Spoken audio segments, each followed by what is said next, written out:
how big of a mess is this for McLaren to clean up before the next round?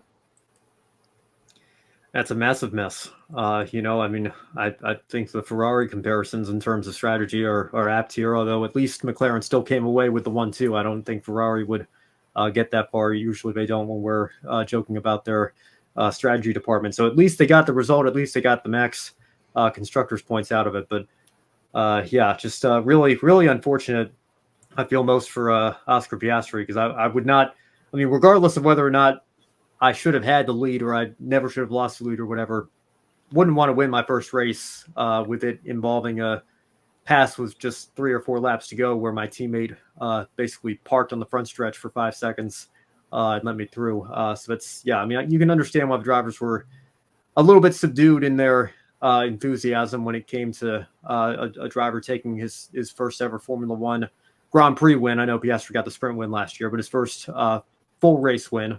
And Lando Norris getting another podium, closing in on Max Verstappen in the Drivers' Championship with Max's problem late there in the race. I'm very surprised Max appears to have avoided a penalty for that. We'll see. I'm sure Matt White's going to be fired up about that on Grid Tonight later this week. But certainly a lot to consider in the championship from not just the constructors' perspective, but the drivers as well. Because, listen, I hate team orders more than anybody, but if you're looking at it from Lando's perspective, I think he certainly had a right to go out and prove a point, because imagine if the wheels just completely fall off at Red Bull. Like, forget the constructors and how close the constructors is, because Sergio Perez isn't pulling his fair share and pulling his weight in that regard.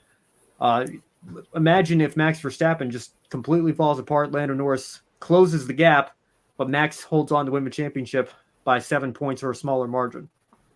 I think everybody's going to point back to this race where Oscar Piastri, probably should have won, but they got shuffled around and reversed the order after the pit stop sequence, and Lando Norris was on track to win the race, was opening the gap up, had more pace than Piastri at the end of the race, yet was still asked from an insistent team perspective to give the victory to his teammate.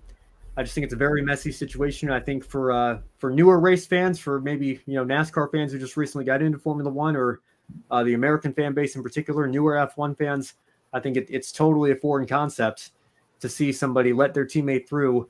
Again, maybe not as blatant as the Ferrari teammates in 2002 at Austria, but it certainly is not a great look for the McLaren team. But they even had to be in that situation in the first place. I think they're really the only ones that you have to blame for this. So I'm thrilled for Oscar Piastri. Congratulations to him. I know it's been a long time coming, and congratulations to McLaren, because they might have the best car in the field right now. They certainly have developed some great upgrades and given their drivers cars that can contend, but they have thrown away a lot of constructors' points over the last several races because they're not used to being in this position.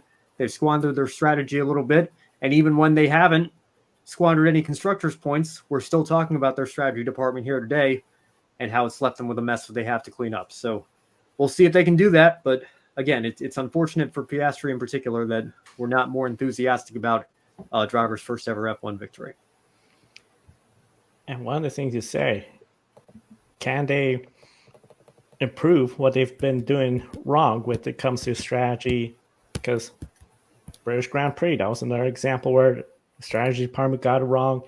Kobe, in your opinion, if the team strategy department made a call as they did that inadvertently gave up second place driver to win a race after they messed up the British Grand Prix, so essentially that mess, how do they regain the driver's confidence and trust in the strategy department?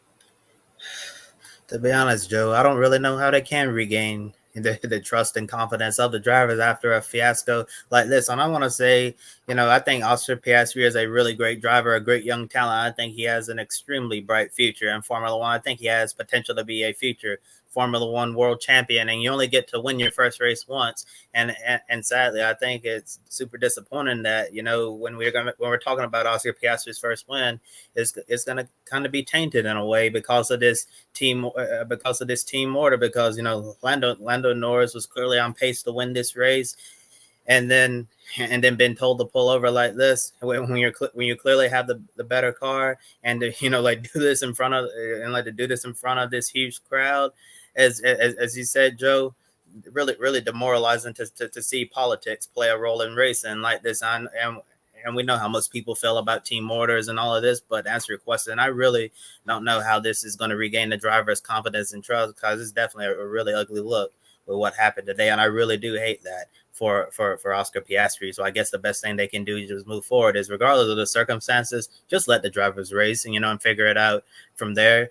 I really did not like seeing that team order call today. I'm sure about 90 to 95% of all the viewers out there will probably agree with that.